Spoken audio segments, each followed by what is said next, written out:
Well, how do I start this?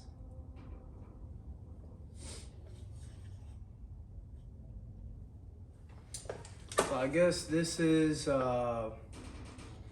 the whatchamacallit. Welcome. Welcome, ladies, gents, whoever the hell is watching. Oh, sorry, my language. I don't know if kids are gonna be watching this or not. But yeah, welcome to the 2JZ rear-wheel drive swap Solara. Ta-da! Yeah, I thought this is just gonna be a somewhat short video. It's just gonna be an update of everything that's been going on. If you follow me on my social media, Boosted Lara, you know that back last year, somewhat kind of through spring or summer, if I'm not correct, if I'm not mistaken, I was posting a lot about this car. Is when this build started. I bought this car with the initial idea of doing a 2JZ rear-wheel drive swap. It has always been a dream of mine since high school, since I owned my first TRD Solara. My red one, gray one, what both colors it was. Yeah, I bought this car. I had pulled the engine out within a day or two. Within that week, I went and bought this engine up in San Leandro, JDM engine bay. And yeah, there was a bunch of info, and there was a bunch of stuff that I posted about the car, and then it just kind of went missing, kind of MIA. And a lot of people have been messaging me about it, asking where the car is at, what's the deal, what's going on. And the issue was one time, and I was kind of just building this car out in front of my house in the streets. And it was just not, it just wasn't comfortable at all, working out on the asphalt, having to bring the welder out every single time, plugging in the extensions. It was just a hassle. And then at one point in time, sometime throughout the end of the year, me and my brother, we were riding our dirt bike outside, and I guess someone called the police because of the dirt bikes. But luckily when the cop came by, the dirt bike, we already put it away. And then the police went around about 3 times. The 4th time he came back with 3 other cops, so in total there was 4, and they parked behind this car at my house. And they started saying that they had a call saying that this car was stolen. So that led to me having to show them the car, bringing out the pink slip, everything, all the info. They had to look back at everything, and I explained to them I bought the car.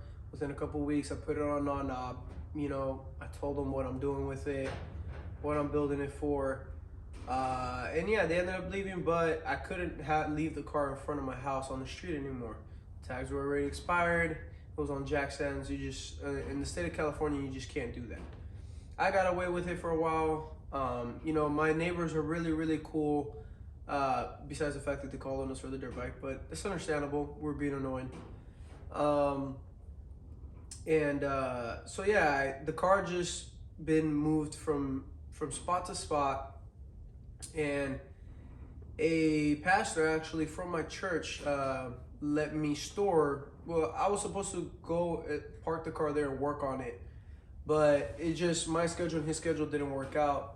The time that he would be at his house ready to go to sleep was the only time that I was able to go to work on the car. And this project consists of a lot of cutting metal and welding, so I just didn't feel comfortable doing that to him. So for a very long time, this was in the works of getting this little shop, and thank God I finally was able to get it. The whole purpose of this place was just for this car, so that I can put it here, come in and out whatever time that I please, and work on it as late as I wanted to. I was looking for a very long time for just a roof and concrete ground, which this is more than what I could have asked for. So finally I got it in here, and just within a day or two, there was already so much progress. the rear end that's in the car currently, it was always just ratchet strapped in the car because I never had time to actually center it in the car and start building up the mounts. Within a day or 2 days, I already did all that, built the mounts. I just have to finish reinforcing everything, and yeah, it's crazy what having the right equipment and the right place to work at can do. So another thing, a lot of people have been asking me like, what consists of this build? So of course I have a 2JZ GT VVTi. I already did the single turbo conversion. The head will get built, but later on down the road, once this car is actually fully done. The goal is 800 horsepower, 820. It is mounted up to a CD09 transmission. Shout out to the VQ doctor, to our Mike. He hooked it up. He hooked up the transmission big time, and it is bolted up by a Collins adapter kit. The rear end is out of a 2008 Infiniti G35, I believe. I kind of made a mistake there. When I went to go pick it up, I specifically asked them to give me a manual version. I didn't look at the output shaft from the diff. I kind of just took it. I was amazed by the deal. It's whatever, you know, you can always just replace the diff, but I basically got the whole rear subframe for what a diff costs. So that's what's gonna be powering this drivetrain. The reason why I went with that rear subframe was simply because of the fact that the control arms, everything is mounted to the subframe.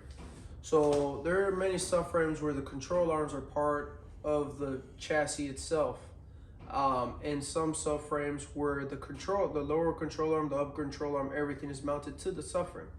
I wanted that just because it'll be much simpler. Plus, I already have a background with those rear subframes. I know how they work. I used to have a G35 myself. And I know that there's a bunch of aftermarket upgrades for it, so I can change the toe arms, I can change both camber arms, you can change everything in the rear end.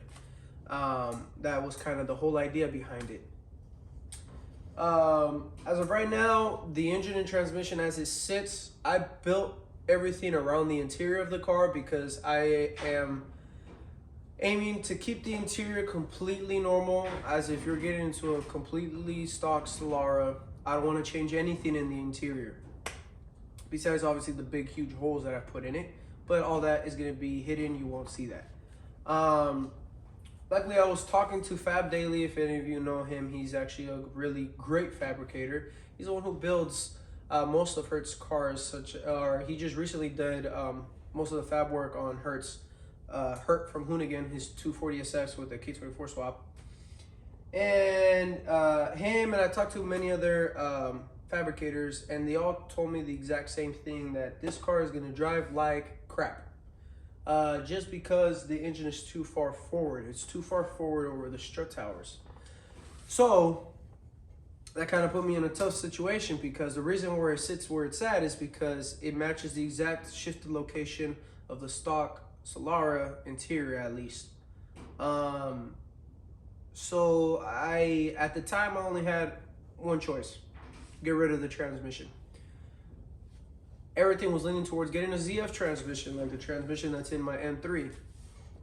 The only bad thing about it is that I wanted a 6-speed because of the rear end that I have. And getting a 6-speed ZF transmission is good luck. You know, they're expensive, they're hard to find. Plus, they don't hold the same power as the CD09. I have to build it. So that kind of put me in a tough spot. So I've been paused since then.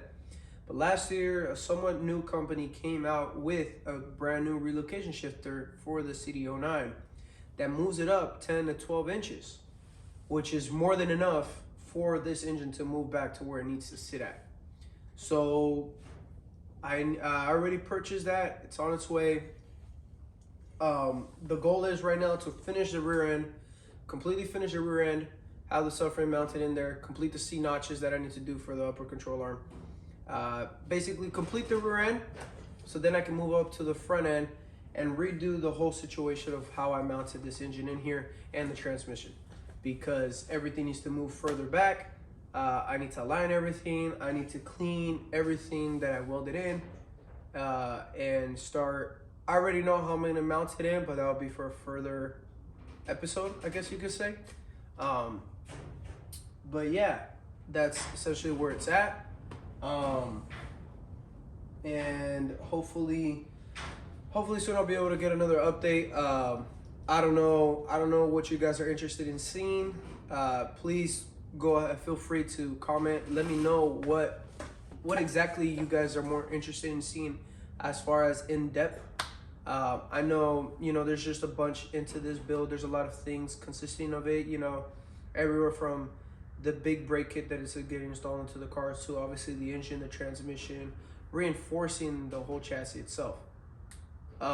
So whatever you guys feel like you want to see most, let me know. I'm gonna post not only this car but my other builds as well, or other builds that I build in here, such as I have my cousin's Honda Civic Turbo D16 in here, which we're soon gonna be taking out the engine and basically rebuilding the whole thing, fixing it, making it better, trying to make it bulletproof. Little things like that. If you guys are interested in seeing small little episodes like that, let me know. I know most of you guys are mainly here for this car, but I'm gonna be working kind of on and off, mostly late, and I'm new to this. It's gonna be hard transitioning from doing something to then remembering to record and then stopping the video and then going back to work and then recording again. So please just kind of help me through this. It's not going to be easy for me. This feels awkward as hell, just talking to a camera. Literally, I have an engine hoist holding up my phone, and I'm talking while being held down by a screwdriver. So this is really weird for me. But I'm going to try my best. Again, this was just a little update video, kind of just bringing you all up to speed of what's going down. The next few episodes will be more in depth of the rear end and everything else that's going on. Peace.